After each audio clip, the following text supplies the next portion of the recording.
Hi, I'm Tom Michaud. I'm a chiropractor just outside of the Boston area, and I developed a product called the ToePro Exercise platform.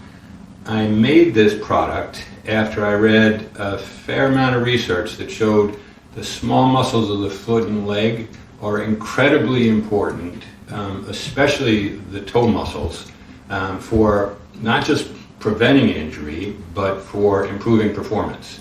As far as performance goes, when you think about it, athletes spend countless hours training their hips, their backs, they do core, they do squats, they do lunges to generate force in the proximal muscles so that they can change direction, they can run fast, they can have high horizontal jump distances. But for the most part, they do not focus on strengthening the small intrinsic muscles of the foot and leg. And when it comes down to it, when you're changing direction, all the force that comes from the proximal muscles gets transferred through the foot and leg into the ground. In order to apply that force, you have to be strong in the intrinsic muscles of the foot and arch. A study out of Japan, for example, checked athleticism by having people do agility drills. The best predictor of athleticism was strong toes. A guy named Goldman did a study where he strengthened the small intrinsic muscles of the foot and arch, and he got 4 times the strength gains when the muscles were exercised in their lengthened position. And importantly, he got significant improvements in horizontal jump distance. That has tremendous implications for a ton of sports. In soccer, you change direction 700 times per game, and like I said, that final transfer goes through the foot and ankle and out the toes. So the main thing you want to do is strengthen very specific muscles in their lengthened positions, because a bunch of references, and I'll put some references up now, have shown that when you exercise a muscle in a lengthened position, it stimulates what are called satellite cells to replicate faster. Also, isometric contractions when muscles are in their lengthened positions has been shown to increase tendon resiliency. Incredibly important for performance, because if you look at the anatomy of muscles and tendons in the hips versus the legs, any muscle that sits above the knee has a large muscle body and a very short tendon. But when you go below the knee, and I'll put some pictures up to show it, the tendons get incredibly long and the muscle bellies themselves aren't as significant. And that's because, and they just discovered this a little while ago, there are different types of tendons. There are positional tendons, which are the short ones, like in how the glute attaches to the femur, and then energy storing tendons, which are the tendons of the toe muscles, tendons of the arch muscles, the Achilles tendon, for example. Energy storing tendons spring like this and lengthen as much as 11% to store and return energy. The positional tendons just allow you to transfer force from the muscle. So what I wanted to do, I wanted to increase sport performance by figuring out a way to make tendons more resilient.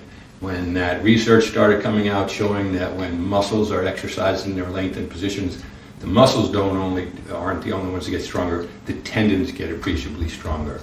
So what I did with this device, I looked at the most overlooked muscles of the body. Peroneal muscles on the outside of the leg. A guy named Reber showed that when you transition from slow running to fast running, Peroneus brevis, Peroneus longus, fire with significantly more force. That allows for a greater transfer of energy. Fast running correlated with greater force output in the peroneals. People with ankle sprains, peroneal weakness is a huge problem, and peroneal weakness is also strongly correlated with injury. A guy named Sullivan did a study where he took 200 people with chronic heel pain, compared them to 70 controls. Peroneal weakness was the best predictor of future injury. So when I made this device, I did a couple of different things.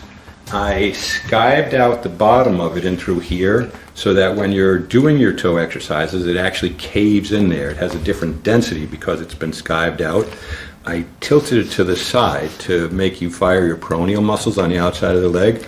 I tilted it back to fire the Gastroc Soleus, the back of the calf muscles near the Achilles tendon.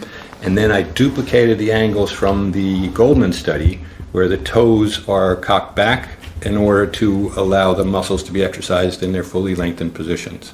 I put a little groove in here so you could fire Flexor Digitorum Brevis versus Longus, and I'll put pictures of these muscles up so you know what I'm talking about at different angles. And now I'm going to have an athlete run through a training protocol that reviews exactly how to use this device. Start using the ToePro. There's a warm-up exercise where your forefoot's on the ground and the toes are on the base of the device. And again, it's skived out on the bottom to make it softer so you push down. It's also thicker in the center so you apply more force through the great toe. And remember that study from Australia, for every 1% increase in strength generated beneath the big toe, you decrease fall risk 7%. And for athletes, this is just used as a warm-up to get the muscles going. So you place the device in front of a wall, and Kim is going to step on that. So while she's doing this, let me have you zoom in a little bit over here, Carrie. Notice her metatarsal heads are on the ground, her forefoot's on the ground, and the toes are on the edge of the device. Sometimes people incorrectly use this and they place their whole foot on the device, but with this, the heel is flat, the forefoot is flat, and the toes are cocked back. This duplicates the study by Goldman where they exercise muscles in their lengthened position and got 4 times the strength gains. So to do this, you are going to, let me have you step back a little bit, Carrie, and Kim, you're going to hold your hands. Get ready. You're going to lean forward. And as she leans forward, she pushes down with her toes and does that for 5 seconds and then pushes back. And then does the same thing again. And I have people warm up by doing this 20 times.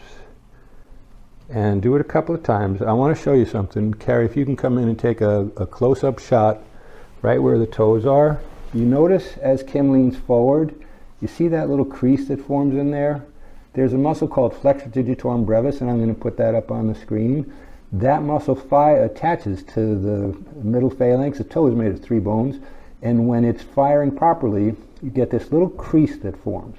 In some people, when they do this, if they are weak in their Flexor Digitorum Brevis, which correlates with plantar fasciitis, it correlates with impaired athletic performance, you don't see that crease. So as you're doing this, focus on seeing that crease form, and over time, it starts to happen on its own as that muscle becomes strong.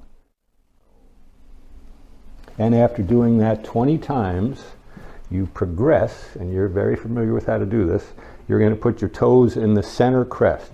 So on the ToePro, there's a center crest here. That's where the tips of the toes go. And the great toe, inner forefoot, you're about an inch and a half apart. Heels are on the ground. And because this thing cants down like that, it naturally inverts the feet or raises the arch a little bit. So to start this, when you're doing this portion, hands are against the wall for balance. And you just raise your heel with your feet first on the outside, then slowly roll to the inside. When you do this exercise, and that's a little bit too high, so let me have you start. Your feet are your arches are going to be elevated. And now you're going to raise up slowly, roll in, stop there. Now drive down with the toes. It's very important that you see the foam compressing through here. Kim has really good strength in her intrinsics, and you see that wink sign there. You also see how deep she's going with the great toe. When she is up in this position, there's a muscle called Abductor Hallucis. It's right in through here. That muscle is firing vigorously. You can put your finger on it, you can feel it. That muscle prevents the formation of bunions, is important with arch elevation, and it's important with the transfer of force from the rear foot to the forefoot. And then you go down. So typically how this is done, you cycle up just like that, push the toes down, hold it for a second or two, and then go down and roll out. So as you go up, you roll in. As you go down, you roll out. And there's a muscle right here as she's going up. You see that muscle start to tense? That's Peroneus brevis. That muscle, when it's strong, prevents ankle sprains and is important with fast running. A guy named Reber showed he put sensors on all the different calf muscles and had people transition from slow running to fast running. When people transition to their fastest speeds, Peroneus brevis fired vigorously, whereas Gastroc and Soleus didn't change that much. So this is very important because this muscle shifts you to your inner forefoot, where you have a longer lever arm. If you think of the foot as a class 2 lever like a seesaw, the force generated on this side by the Achilles pivots about the ankle, and then it gets transmitted into the forefoot.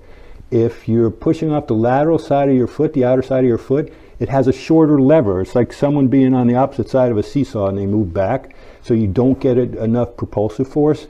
But when you shift onto your great toe, it has a very long lever so you can transfer more force through the foot.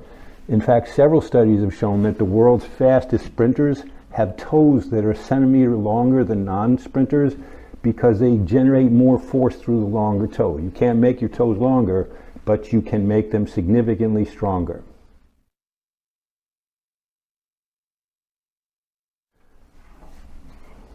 So I typically have people do 4 sets of 25 repetitions, but when you first start doing this, you're not going to be able to do that. So it's not uncommon, depending upon your strength, 3 sets of 10 and then gradually build up. The most important thing is that you don't overload the muscles too much. If you feel like you can't do it, then just back off.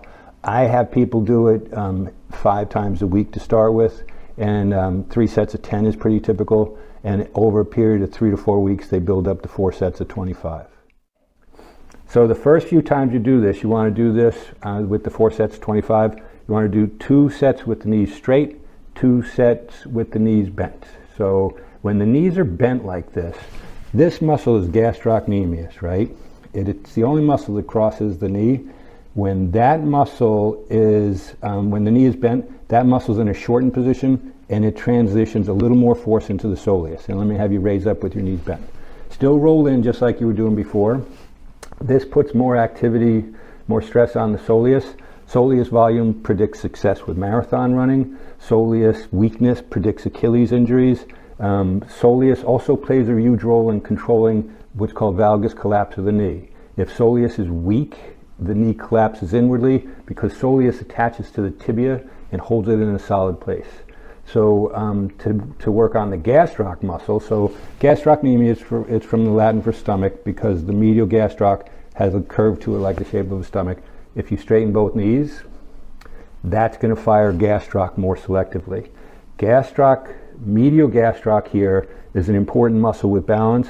Someone showed with the EMG sensors that when you are standing still, gastroc is the only muscle that maintains balance. It's one of the few muscles that has 2 heads where the 2 heads do different things. The medial head of the gastroc prevents forward displacement of the body by keeping you balanced so your weight is more towards your heel. If gastroc is weak, you're more likely to have falls. Gastrocnemius also, because it crosses the knee joint, is a very interesting muscle because it controls rotation of the knee. It controls transverse plane rotation. A paper came out where they treated patellofemoral pain, kneecap pain with different exercises. Everybody gives hip exercises, quad exercises. When they added gastroc exercises to it, they had much better outcomes.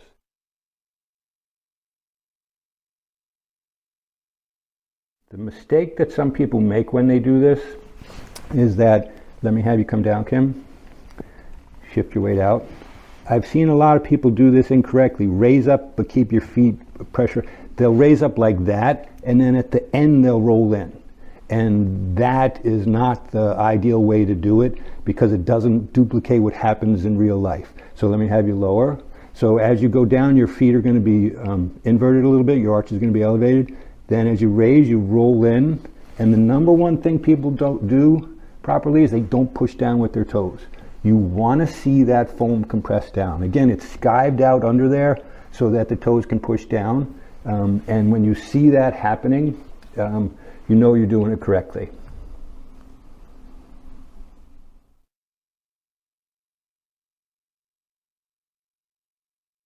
Notice as Kim is going up, as the great toe pushes down, and that's perfect. And as you raise again, roll in. As that great toe pushes down, that's a muscle called Flexor Hallucis longus. It comes off the side of the fibula. It's a large, powerful muscle. Someone did a cadaveric study that showed that when you push down with the great toe, not only does it play a huge role in fall prevention, it offloads the Achilles tendon. Someone proved that when people have Achilles surgery, they get hypertrophy or thickening in the Flexor Hallucis longus because it's a synergist and can produce heel lift by itself. It's such a powerful muscle. And Jacobs did a great study where he used a cadaveric foot, and as he pushed down on the great toe using pneumatic actuators, they offloaded the central forefoot by 35%. So weakness of that big toe muscle can cause stress fractures of the forefoot. It can cause Achilles injuries. And then the Flexor Digitorum longus, which goes to the toes. So let me have you just zoom in here. Flexor Digitorum longus goes to these toes. That same cadaveric study, they put strain gauges in these bones, and then when they pull down on the toes with those special pneumatic actuators, it reinforced the bottom of the foot and prevented the bones from bending. So not only are these muscles important with force production, but they prevent metatarsal stress fractures and reinforce the entire arch. And remember, when you look at these muscles, they have extremely long tendons, which allow them to function as springs. That's why that research out of Japan showed the most athletic people had the strongest toes and the most resilient tendons. And toe strength correlates strongly with horizontal jump distance and the ability to change direction. Again, the average soccer player changes direction 700 times in a single game.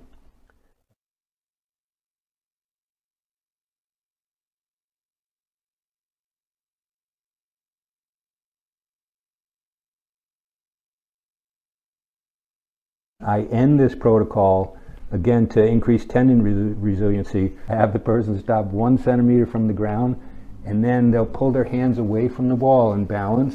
It improves proprioception, and then isometrically tense in that position for 30 to 60 seconds.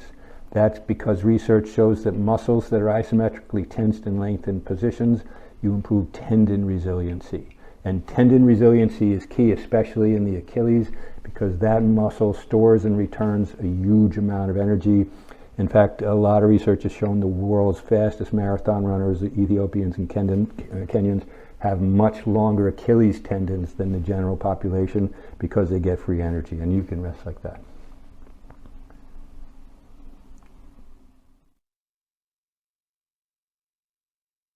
So some alternate exercises you can do on the ToePro are for the peroneal muscles. So Kim, let me have you stand on it. And to do this, you put the first metatarsal phalangeal joint, or the ball of the foot, right in the center, right near the crest. And then you bend your knee a little bit, and then a hand against the wall for balance. And then in this position, because you're leaning sideways, as you raise your heel up, you're going to drive in through here and only go about that high, about a 30-degree angle, and then lower. And this fires Peroneus brevis right here, again correlates with improved sprint performance, and then Peroneus longus in through here. Peroneus longus is an interesting muscle. It wraps here, you can see the tendon right there. It wraps under the foot and attaches to the base of the first metatarsal, so it is a powerful stabilizer of the inner forefoot. People with bunions need to strengthen this. People with plantar fasciitis need to strengthen it. Remember that study by Sullivan? They took 200 people with heel pain and compared them to controls. The people with heel pain had weak peroneals. They also had weak flexor digitorum brevises, but peroneal weakness predicted it. And this exercise is really good for soccer players and people who just have to change direction a lot in sport, basketball players, because it teaches you to load the forefoot. Remember, force generated in the proximal structures as you're pushing off during the final portion of your push-off phase, running, jumping, changing direction. Only your forefoot and toes are making contact with the ground. If those muscles are weak, you will lose the force generated proximally. So the other alternate exercise that you can do is for the tibialis posterior muscle. Tibialis posterior, let me have you step on the platform again. Tibialis posterior is a very important muscle that runs down from between the tib and fib, attaches to 9 different points here. It rotates 45 degrees before it attaches. Let me have you raise your heel, bend your knee a little bit. It rotates 45 degrees before it attaches and supports what's called the transverse arch. So you have a longitudinal arch that's in through here, but you also have a transverse arch that goes through here, which I'll put a picture up. That muscle prevents the arch from dropping in that position. Because it rotates 45 degrees, it's also essential for storing and returning energy. Another researcher did 3-dimensional studies on people with Achilles injuries and showed that people with Achilles injuries were different from people without Achilles injuries. Their foot, their transverse arch, was dropped in too much during their push-off phase, and weakness of tibialis posterior can cause that. So if you have an Achilles injury, you really want to strengthen tibialis posterior. And again, that's just an important muscle for storing and returning energy, prevents the falling of the arch. And anyone who does have a partial tear or weakness in the tib posterior is way more likely to have a collapsed arch on that side. It also, in my experience, correlates strongly with plantar fasciitis. And again, the knee is bent, heel comes up about 30 degrees, and then lowers. And because she's tilting off to the side, it forces the tib posterior to pull the whole arch in this direction.